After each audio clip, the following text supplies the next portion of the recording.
नमस्कार दोस्तों, कैसे हो आप। आज प्रस्तुत है विजयदान देथा की हास्यास्पद कहानी विचित्र अधिकार। तो कहानी प्रस्तुत है। एक बार एक महात्मा फेरी पर जा रहे थे। गांव में एक ऐसा घर था जिसमें कुछ दिन पूर्व ही विवाह हुआ था। साधु महाराज मन ही मन सोचने लगे कि यदि मैं इस घर से भिक्षा मांगूंगा तो मुझे कुछ भिक्षा में अच्छा ही मिलेगा। साधु महाराज ने उस घर के दरवाजे पर जाकर 3 बार बोला, अलख निरंजन। परंतु नबेली बहू ने साधु महाराज को दक्षिणा में न आटा डाला न रोटियां दी। ये देखकर महात्मा को काफी गुस्सा आया।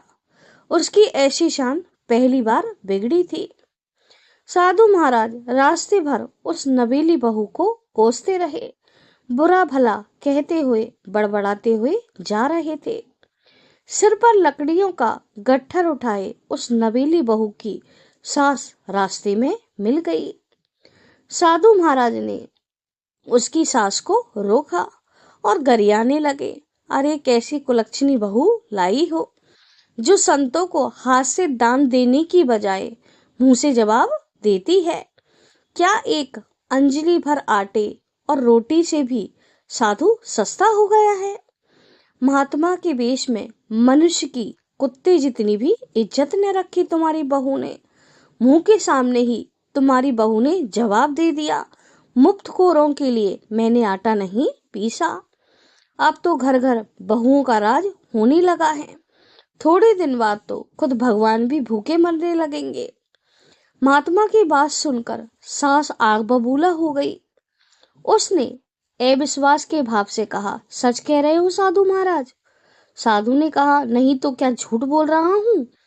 लगता है अब इन नई जमाने की बहुओं के लिए हम जैसे साधुओं को भी झूठ बोलना सीखना पड़ेगा, फिर तो ये दुनिया जीने के काबिल न रहेगी।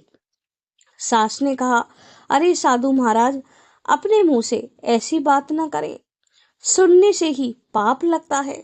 आप चलिए मेरे साथ, आई बड़ी नवाबजादी, जीभ न खींच लूं तो मेरे नाम पर जूती।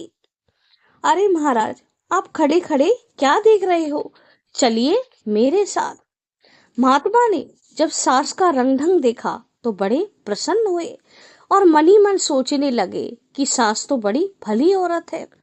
उन्होंने सास के सिर पर रखे लकड़ियों के गट्टर को अपने कंधे पर रख लिया। हालांकि सास ने कई बार मना किया पर साधु महाराज ने माने। साधु महाराज ने गट्ठर को कंधे पर रखा और सास के पीछे पीछे चलने लगे। सास गुस्से में तेज कदमों से चलती जा रही थी और दनादन बहू को गाली बके जा रही थी। यह सुनकर महात्मा को बेहद अचरज हुआ। महात्मा मन ही मन सोचने लगे, इतनी गालियां तो स्वयं मैं भी नहीं जानता। और मन ही मन साधु महाराज फूले न समाते। उन्हें लग रहा था कि सास बहू के झगड़े में उनके पौ 12 हो जाने हैं। लकड़ियों का भारी गट्ठर भी उन्हें फूलों की डलिया के समान हल्का लगने लगा। घर पहुंचते ही सास ने महात्मा जी से लकड़ियों का गट्ठर ले लिया और उसे सिर पर रखकर दंदनाती हुई घर के अंदर पहुंची। सास ने गले की पूरी ताकत से बहू को झड़कते हुए कहा, क्यों री, सच बोल, तूने महात्मा जी को आटा देने और रोटी देने से मना क्यों किया। बहू ने कहा, हाँ सासू माँ, मैंने महात्मा को आटा देने से मना कर दिया था। सास के क्रोध की आंच और भी ऊंची हो गई। बोली, बेशऊर कहीं की, तेरी इतनी हिम्मत कि मेरे रहते मना करे। साधु महात्मा ये सुनकर मन ही मन सोचने लगे, आज तो सास बहू में भीषण बिगुल बजेगा। सास भले मन की औरत है, आज तो मुझे इतना दान मिलेगा कि झोली छोटी पड़ जाएगी। अच्छा होता कि मैं बड़ी झोली लाता।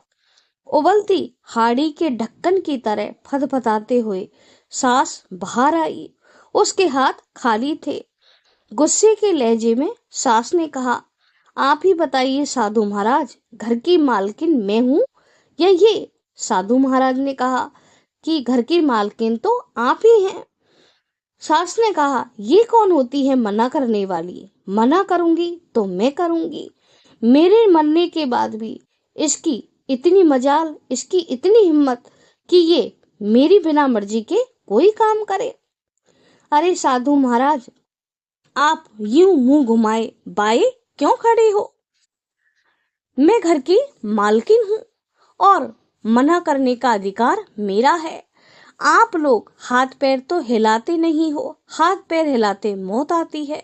खबरदार, कभी इधर मुंह किया तो फौरन मुंह काला करिए और यहाँ से चले जाइए। बेकार की झिकझिक करने की मेरे पास फुर्सत नहीं है। मैं घर की मालकिन हूँ, मेरे पास घर के 20 काम पड़े हैं। ये सुनते ही बेचारे महात्मा ने डरते सहमते अपने सिर पर हाथ फेरा। वे सोच रहे थे कि लकड़ियों का गट्टर तो सास ने उतार लिया, फिर मेरे सिर पर ये असहनीय बोझ किसका है?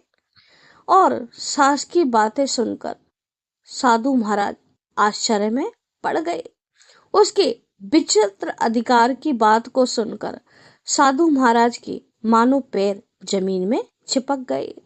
थैंक यू दोस्तों। अगर आपको मेरी कहानी पसंद आती है तो प्लीज़ मेरे चैनल को लाइक करें और सब्सक्राइब करें।